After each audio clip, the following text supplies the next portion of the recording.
नमस्कार दोस्तों, यूट्यूब के मेरे चैनल यूपी बोर्ड पढ़ाई में आपका स्वागत है। अभी तक आपने मेरे चैनल को सब्सक्राइब नहीं किया है तो प्लीज़ मेरे चैनल को सब्सक्राइब कर लें और बेल आइकन को दबाना ना भूलें। अगर यह वीडियो अच्छी लगे तो लाइक ज़रूर करें तथा अपने दोस्तों में जितना से जितना हो सके शेयर करें। तो हम लोग पढ़ रहे थे क्लास 11 का इंग्लिश में prose lesson 1 the portrait of a lady. तो इसका हम लोग एक्सरसाइज कर रहे थे। तो एक्सरसाइज में हमने प्रीवियस वीडियो में लॉन्ग आंसर टाइप क्वेश्चन का फर्स्ट क्वेश्चन देखा तथा इस वीडियो में हम लॉन्ग आंसर टाइप क्वेश्चन का सेकंड क्वेश्चन देख रहे हैं। तो अगर वीडियो अच्छी लगे तो लाइक ज़रूर करिएगा। तो चलिए वीडियो को स्टार्ट करते हैं। तो जो हमारा दूसरा क्वेश्चन है वह है describe the friendship between Khushwant Singh and his grand mother. मतलब कि ग्रैंड मदर और खुशवंत सिंह जो कि इसके ऑथर हैं, उनके फ्रेंडशिप के बीच हमको फ्रेंडशिप कैसे हुआ और उनका क्या परिणाम निकला, ये सब हमको बताना है। तो इसका हम आंसर देखते हैं। तो आंसर में हमारा फर्स्ट स्टेप आता है इंट्रोडक्शन, मतलब फर्स्ट टॉपिक है इंट्रोडक्शन। तो अगर आप in long answer type question को स्टेप बाय स्टेप लिखेंगे, मतलब कि टॉपिक बना बना के लिखेंगे, तो आपको अच्छे नंबर मिलेंगे। तो जो इसका पहला टॉपिक है वह है इंट्रोडक्शन। तो इंट्रोडक्शन में the friendship between Khushwant Singh and his grand mother is portrayed well in the story the portrait of a lady.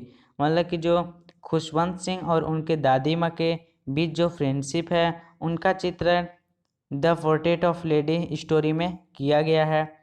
There is a strong relationship between them. यहाँ उनके बीच एक स्ट्रॉन्ग, बहुत ही मजबूत रिलेशनशिप है। The foundation of their relationship was made strong thought the them time they spent together and stories of the past that they shared। मतलब कि वे अपना समय साथ साथ बिताते थे तथा जो पास्ट का स्टोरीज है, जो अतीत की जो कहानियां हैं, वह एक दूसरे से शेयर करते थे। तो इस प्रकार जो उनका रिलेशनशिप का मूल आधार है वह बहुत मजबूत होता गया। अब हम बेसिक फाउंडेशन देखते हैं। तो जो हमारा दूसरा टॉपिक है वह है बेसिक फाउंडेशन, मतलब कि मूल आधार। तो the grandson was left under care of grandmother when his parents went to settle down in the city. मतलब कि जो जब उनके माता पिता, मतलब कि खुशवंत सिंह के माता पिता सिटी में सेटल होने के लिए गए थे, तब जो ग्रैंडसन मतलब कि खुशवंत सिंह को दादी माँ के अंडर केयर में, मतलब छत्र छाया में छोड़ गए थे। She made him ready for school every morning. जो दादी माँ थी वह खुशवंत सिंह को, मतलब ऑथर को, राइटर को प्रत्येक सुबह रेडी करती थी। Bathed and dressed him and bathed and dressed him, मतलब उन्हें नहलाती थी और उनको ड्रेस पहनाती थी। And as she did this she said her prayers hoping that he would learn this by listening only. मतलब कि वह एक धार्मिक महिला थी। तो वह कहती थी कि जो मैं प्रेयर गाती हूँ, वह जो ऑथर है, मतलब खुशवंत सिंह है, केवल उनको सुनकर याद कर सकते हैं।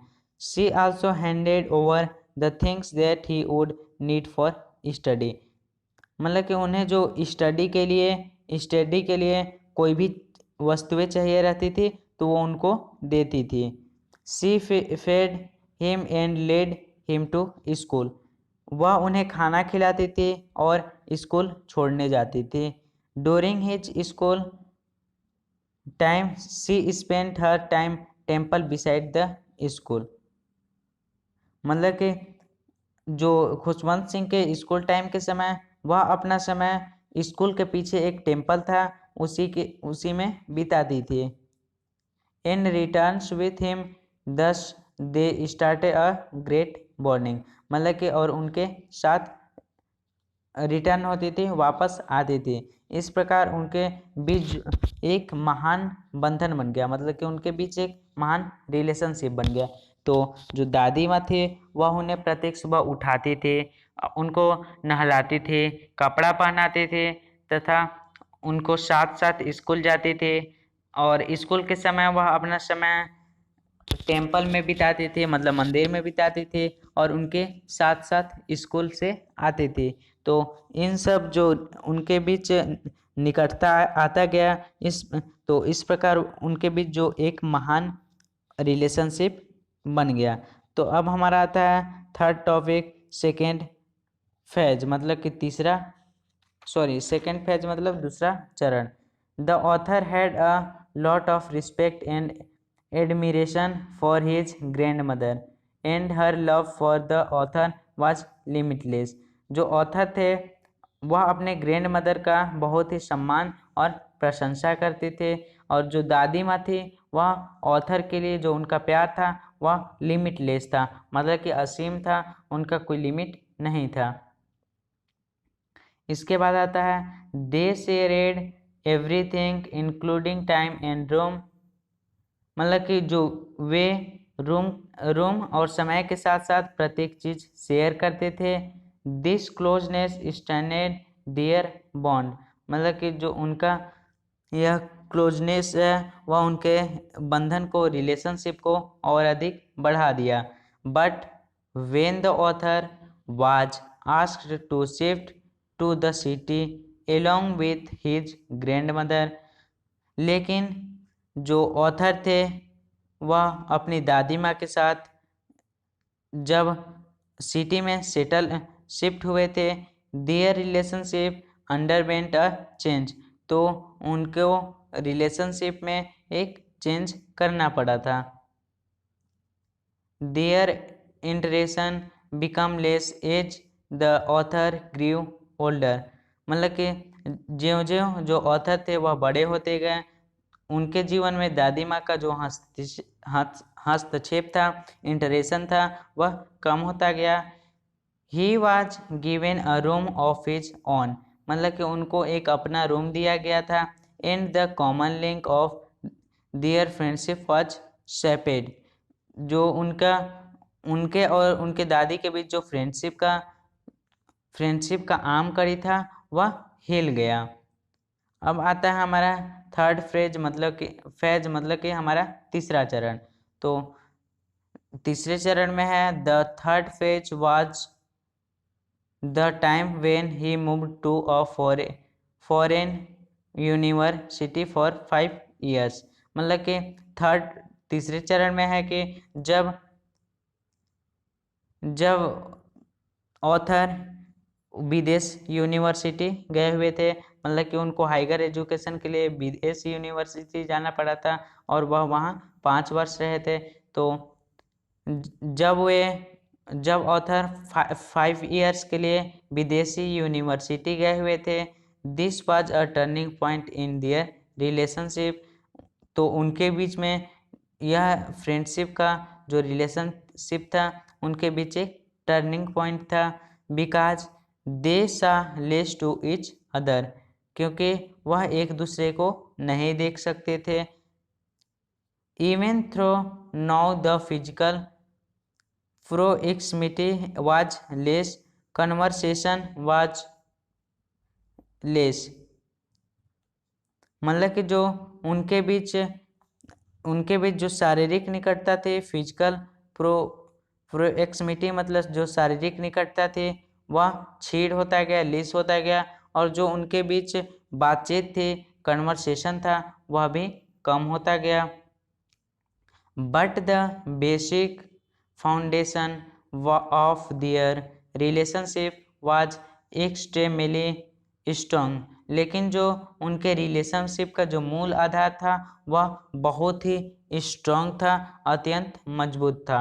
अब आता है हमारा 5 टॉपिक कंक्लूजन, मतलब कि निष्कर्ष।